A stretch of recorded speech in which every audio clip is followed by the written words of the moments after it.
जय शिवराय मंडळी, मी कौस्तुभ तुमचं स्वागत करीत आहे ट्रॅव्हल विथ कौस्तुभ या चॅनलमध्ये। मी आता आहे नेरळमध्ये, कर्जतमधील। तर आता आपण एक नवीन जर्नी स्टार्ट करत आहोत। आता आपण जात आहोत पळसदरीला, अशा ठिकाणी जिथे भिवू नकोस मी तुझ्या फक्त पाठीशी उभा आहे या वचनावरती भक्तांना तारणारा असे स्वामी समर्थ त्यांच्या मठामध्ये आपण भेट द्यायला आता निघालो आहोत। तर आता ही जर्नी आपण स्टार्ट करत आहोत, पण हा व्हिडिओ तुम्ही पूर्णपणे बघत राहा, तुम्हाला याच्यातून भरपूर माहिती मिळेल आणि हा मठ कुठे आहे, कसं जायचं हेही तुम्हाला कळेल। तर चला मंडळी, आपण जर्नी स्टार्ट करूया। हा व्हिडिओ तुम्ही शेवटपर्यंत पहा, चला।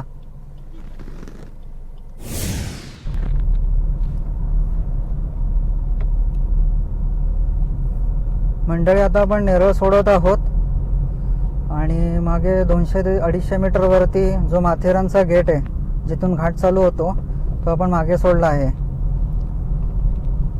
हा रस्ता कर्जतपर्यंत खूप चांगला आहे। मध्ये मध्ये स्पीड ब्रेकर्स आहेत, पण खड्डे तुम्हाला नाही भेटणार एवढे, किंवा नाहीच आहेत म्हटलं तरी चालेल, पण रस्ता खूप छान आहे। मंडळी, आता वाजले दुपारचे 3:17 आणि आपल्याला इथून 27 मिनिटं लागणार आहेत। पूर्ण 18 किलोमीटरचे रनिंग आहे ही आपल्याला स्वामी समर्थांच्या मठात पोहोचण्यासाठी।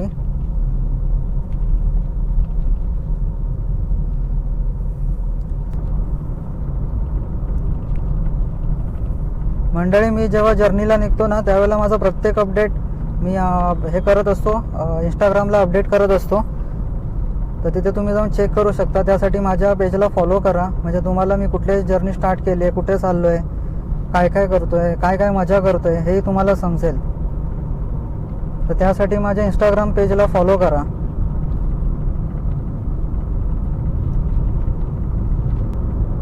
रस्ता खूपच छान आहे मंडळी।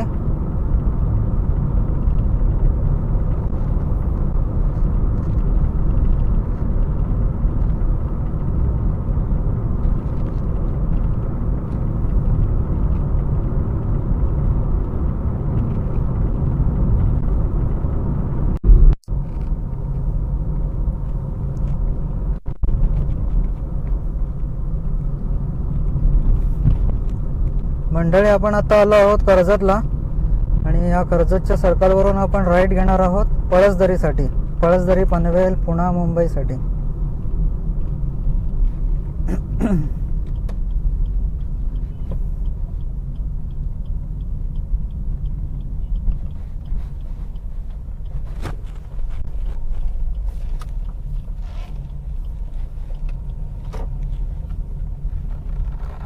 हा जो आता आपण राईट घेतला आहे, हा सरळ रस्ता तुम्हाला मुंबई, पुणे किंवा पळसदरी, खोपोली या साईडला घेऊन जातो।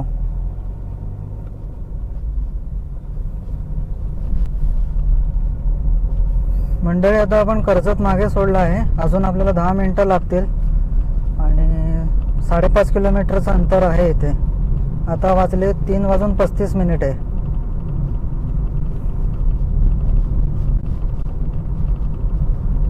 मंडळी, तुम्ही कर्जतचं सर्कल क्रॉस केलात आणि थोडंसं 1-1.5 किलोमीटर पुढे आलात किंवा परत एक सर्कल येतो, इथून तुम्हाला परत लेफ्ट साईड घ्यायची आहे, लेफ्टला वळायचं आहे, तेव्हा तुम्ही पळसदरी मार्गेला लागता।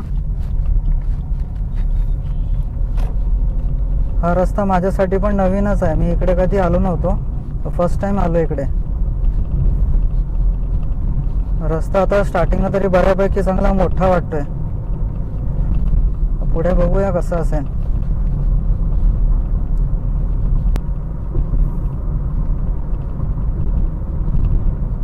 ज्या दिवशी ट्रिप चालू होणार असते ना मित्रांनो, त्याच्या आदल्या दिवसापासून जी एक्साइटमेंट आतमध्ये असते ना, हा खूप भारी असते ती।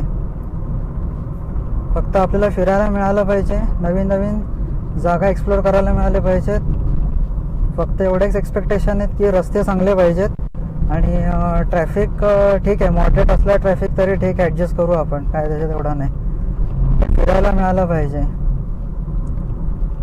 असं म्हणतात की जीवन खूप सुंदर आहे, पण पगाराची वाढ चांगली झाली पाहिजे, तर जीवन खूप सुंदर वाटतं। मित्रांनो, कमेंट बॉक्समध्ये तुम्ही पण सांगा, ज्या दिवशी तुम्हाला फिरायला जायचं असतं त्याच्या आदल्या दिवसापासून तुम्हाला पण एक्साइटमेंट एकदम टॉप नॉच असते की नाही, असेल तर सांगा नक्की. किंवा काही ज्या तुमच्या फिलिंग्स असतील त्या कमेंट बॉक्समध्ये सांगा.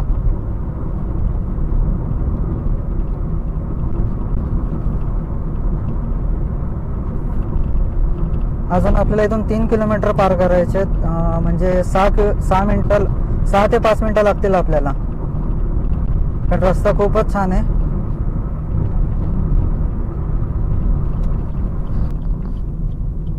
आपण आता वर्णे गावाच्या इथे आलो आहोत. इथे डायव्हर्जन आहे.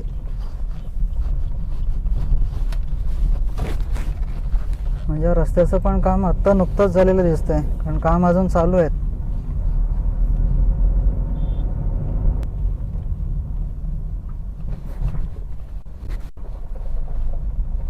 या साईडला पॅच आपल्याला जरा मध्ये खराब लागलाय. तो जो सिमेंट कॉन्क्रीटचा रस्ता होता तो संपलेला आहे.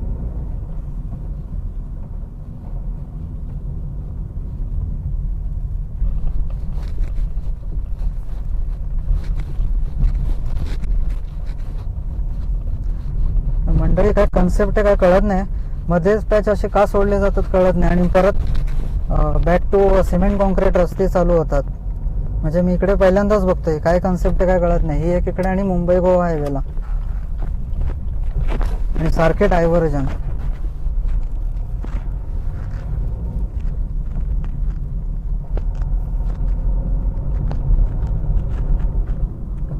मंडळी, मी मगाशी म्हटल्याप्रमाणे बोललो की पगारवाढ झाली पाहिजे चांगली भरघोस.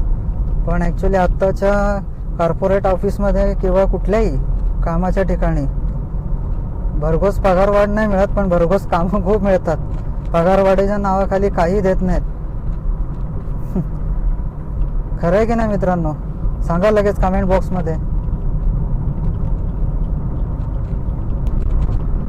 आता आपल्याला 1 किलोमीटरने लेफ्ट घ्यायचं आहे मठात जाण्यासाठी. ऑलमोस्ट आपण पोचतच आहोत आता.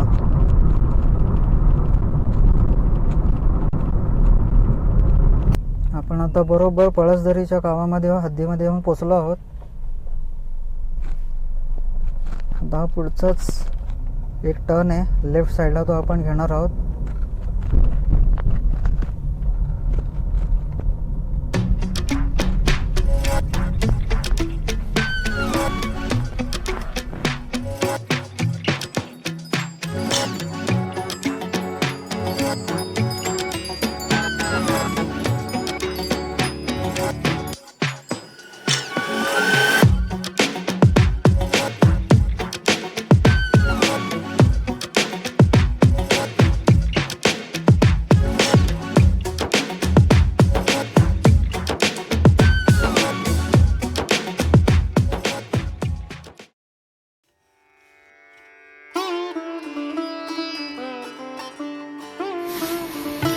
श्री स्वामी समर्थ.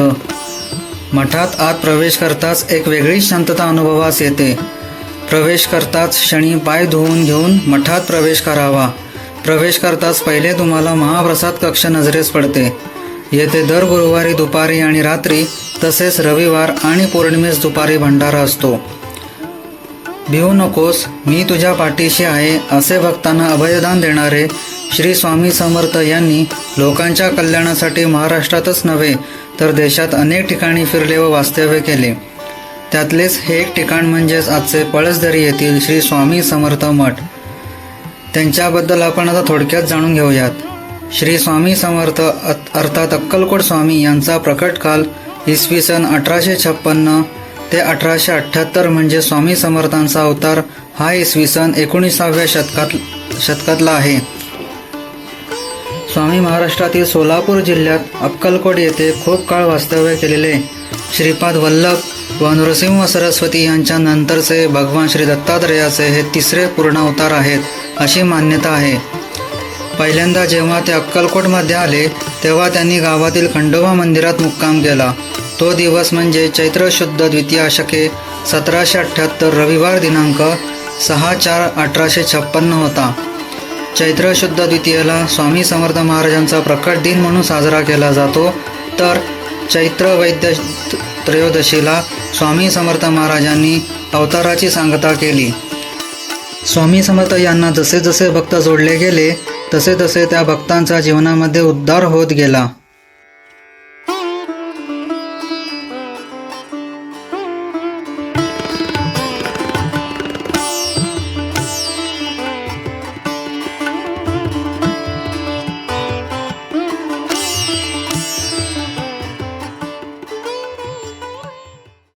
काय मंडळी, घेतलं का मग दर्शन स्वामी समर्थांचं? कसं वाटलं मग दर्शन घेऊन? लगेच कमेंट बॉक्समध्ये सांगा. तर मलाही खूप छान वाटलं दर्शन घेऊन. पण आपण आता हा व्हिडिओ आता इथेच थांबवत आहोत. भेटूया नेक्स्ट जर्नीमध्ये. तोपर्यंत स्वतःची काळजी घ्या, नीट ड्रायव्हिंग करा आणि भेटूया पुढील एका नवीन जर्नीमध्ये. तोपर्यंत चॅनलला सबस्क्राईब करा, शेअर करा, लाईक करा. भेटूया पुढच्या एका नवीन व्लॉगमध्ये, एका नवीन जर्नीमध्ये. चला बाय.